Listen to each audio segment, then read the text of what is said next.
Takshashila YouTube channel வாயிலாக இப்பொழுது நாம் தரிசித்துக் கொண்டிருப்பது ஸ்ரீ மணவாள மாமுனிகள் அபிஷேக அலங்காரங்கள். அதாவது இன்று அவருக்கு திருநாள், அவதார திருநாள், அவதார நட்சத்திரம். அந்த அவதார நட்சத்திரம் அன்று மிகப்பெரிய பூஜைகள் எல்லா இடங்களிலும் நடைபெறும்.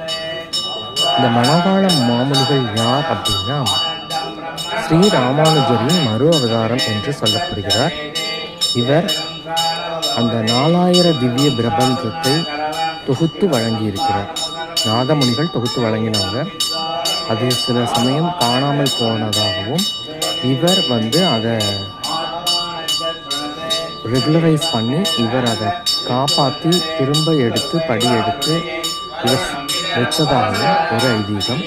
அதனால் இவருக்கு மிகப்பெரிய முன்னுரிமை வைணவத்தில் இருக்கிறது. இந்த மணவாள மாமுனிகளுக்கு நடைபெறும் பஞ்சாமிரத அலங்காரத்தை இப்பொழுது நீங்கள் பார்த்து கொண்டிருக்கிறீர்கள். பஞ்சாமிரதத்தால் அபிஷேகங்கள், ஆராதனைகள், தூபனை எல்லாமே நடக்குது. நல்லா தரிசனம் பண்ணிக்கோங்க. இவர் மூல நட்சத்திரத்தில் ஜனித்திருக்கிறார்.